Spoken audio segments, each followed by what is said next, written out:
Hey there guys, how's it going? I am the Cyclist Vlogger, and I'm going to do a bit of a combination of two things today. I'm going to do this Paluma Vine. This is just the descent of it. And I'm also going to do basically just all the results of the Road World Championships at Richmond.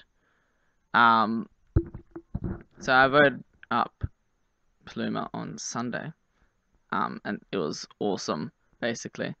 And the descent is always a bit sketchy because the road is just pretty skinny. But yeah, I'll get to Richmond. Team time trial BMC won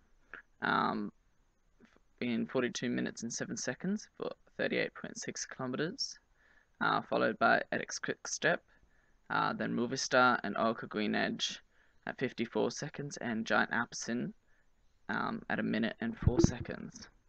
And just before the second intermediate split, Tinkoff Saxo had a major crash, and they had a touch of wheels, and two riders ended up going down. But they still managed to finish the stage with the riders that they had 8 minutes behind the leaders. In the women, Velocio won with a time of 47.35 minutes, followed by Boels at 6 seconds, Rabobank Live at 56 seconds, Wiggle at 1 minute 10, and 2066 at 2 minutes and 5 seconds. I wasn't really expecting BMC to win it, but they did an amazing job.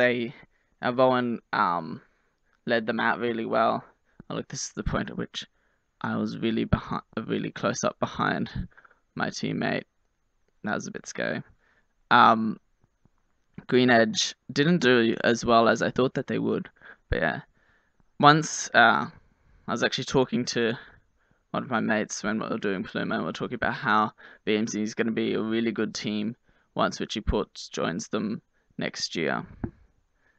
In the individual time trial, Linda Willersman of New Zealand won with a time of 40 minutes 28 seconds .87, just above second place at 2.54 seconds behind for Anna van der Berg, and Lisa Brunner at 5.26 seconds behind. The video gets a bit awful at some points because my other mount is broken, so the camera doesn't stay still very well. So I apologize for that. I'm trying to get it fixed at the moment.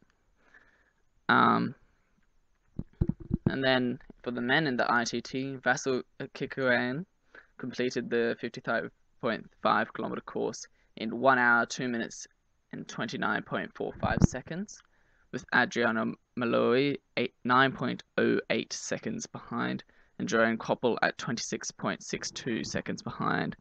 Rowan Dennis, the previous hour record holder, crashed and finished 6th due to he didn't crash, so he finished really far behind and 6th because of bike problems about the halfway point. So that was pretty disappointing because I thought Rowan would have that for sure if he didn't have the bike problems. It's not really the people that we would think that would get the men's individual time trial got it. There were a lot of the main contenders for time trials were further down. Obviously, Rowan with the bike problems, but I'm thinking that the course just didn't suit some of the riders, so it's makes it a lot more interesting, really.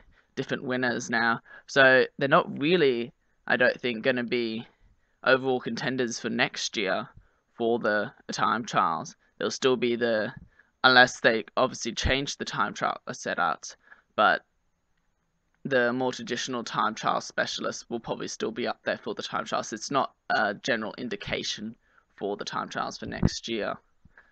For the road race, Elizabeth Amistad from Great Britain won the sprint overall from Anna van der Breggen again. Megan Grano, Lisa Longenborghini, and Emma Johansson all with the same time for the sprint, with the first person that was any distance behind in 11th place, so it was a pretty bunched up at the end there. In the men's, Peter Sagan won the sprint overall in a small breakaway over the peloton with 3 seconds to Michael Matthews. Matthews was followed by Ramos Navadorcas, Alexander Kristoff, and Alejandro Valverde.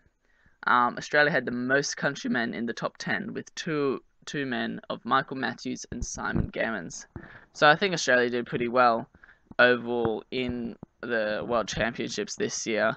It was good that an American team won the team time trial. It will really promote cycling in America now. And I found out the other day that licenses are really cheap in America to do road racing there. I think it's about 110 Australian dollars to register and race in America.